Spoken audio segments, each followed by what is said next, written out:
So this is why xylem needs to have an unbroken chain. This is why we have a continuous xylem in the first place.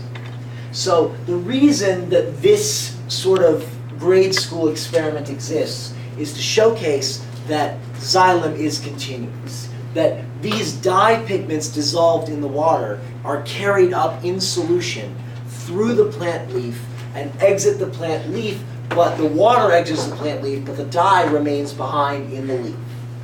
So if this were not happening, the dye would get stuck somewhere in the leaf. And the leaf would get stuck somewhere within the stem. And the leaf itself would remain its stereotypical green color of romaine lettuce. Now, the lignin to strengthen the leaf, that is to prevent that transpiration pull, because the column of water is also having an adhesive force on the walls of the xylem. So adhesion is due to hydrogen bonding of the water molecules to the walls of the xylem. So that interaction to take place, adhesion in the xylem is a result of the interaction between the polar water molecules and the lignified cellulose. The cellulose being polar, but also watertight. Now, cellulose is hydrophilic because of those hydroxyl groups that are exposed along the length of its chain. So, because of this adhesion, this transpiration pull and cohesion tension is also causing adhesion to the walls, and that is also causing a pressure to try and collapse the walls of the xylem. So this lignin is going to prevent the walls from collapsing. Which brings us to the idea of transpiration. Now, the U.S. Geologic Survey, which is not the definition that Cambridge uses, but this is America, so we're going to use the U.S. definition, because why not? Is the process by which moisture is carried through the plants from roots to small pores on the underside of leaves, where it changes to vapor and is released to the atmosphere.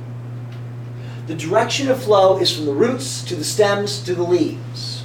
Now, the steps in this process, I arbitrarily chose to start in the leaf, where water passes from the xylem to the mesophyll cells by osmosis. Now, the spongy inferior mesophyll layer allows water to form a film on the cell walls of the mesophyll cells throughout the spongy layer. Now, that film of water on that spongy mesophyll cell wall is going to evaporate into the air spaces of the spongy mesophyll layer of that leaf lamina that we saw before. So that evaporated water, that water vapor, is going to increase the water vapor potential inside the leaf. Now, water vapor is going to move down the water vapor potential gradient from high inside the leaves to low inside the atmosphere through an open stomata.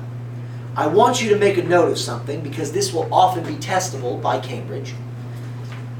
Water vapor cannot pass through a closed stoma. Water vapor can only pass through an open stoma. If that wasn't obvious, it is now. All right. Now, the water vapor leaving through the stoma is going to create a decreased water vapor potential inside the leaf. That decreased water vapor potential is going to increase the rate of evaporation from the mesophyll layer of the mesophyll film of water. That evaporation from the film of mesophyll water, that mesophyll water film, is going to decrease the water potential on the film of mesophyll water. And that decreased water potential in the mesophyll will draw water from the higher water potential in the xylem. the water potential in the xylem will flow by osmosis to the mesophyll. But that will create a lower water potential in the xylem and the leaves.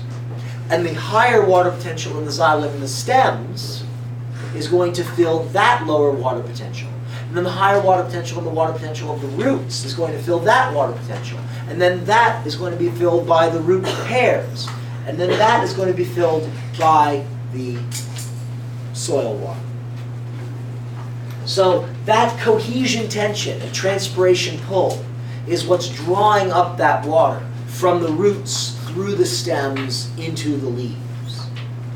So that's our system.